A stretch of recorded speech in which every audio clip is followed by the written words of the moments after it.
क्रिस्त में प्रिय मित्रों, आज का सुसमाचार हम सबों को एक ऐसा संदेश देना चाहता है, क्रिस्तीय जीवन में हम किस प्रकार फलदायी बने।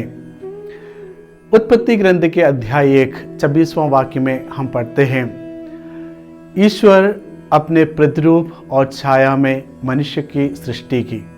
अर्थात ईश्वर मनुष्य के सृजन करते समय इतना अनुग्रह से परिपूर्ण किया कि ईश्वर की पूरी छाया और सादृश्य मनुष्य को प्रदान किया है।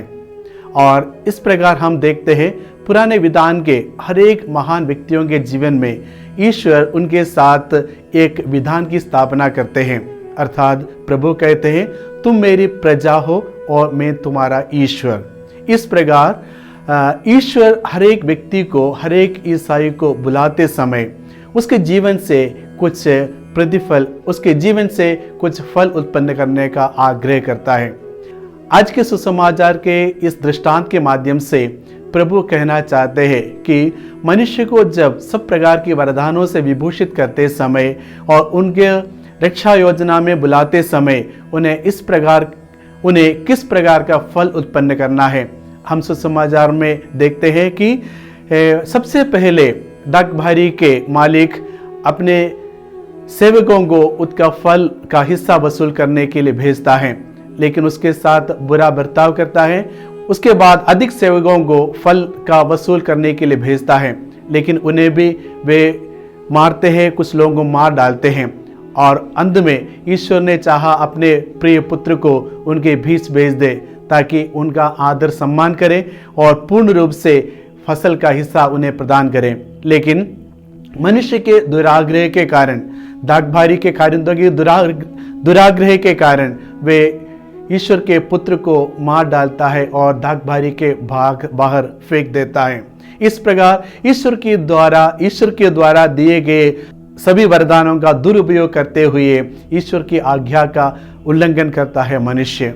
क्रिस्त में प्रिय मित्रों, संत पौलुस रोमियो के पत्र के अध्याय 8 28वां वाक्य में ऐसे लिखते हैं, जो ईश्वर को प्यार करता है और ईश्वर के विधान के अनुसार जो बुलाए गए हैं उनके लिए ईश्वर सब कुछ अच्छाई के लिए कर देता है।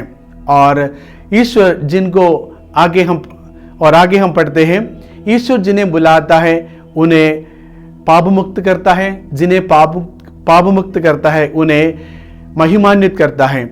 हमारे ईसाई बुलाहट में हमें देखने को मिलता है कि ईश्वर हमें एक विशेष कार्य के लिए बुलाते समय सभी प्रकार के वरदानों से हमें विभूषित करता है और हमें उस कार्य के लिए भेज देता है।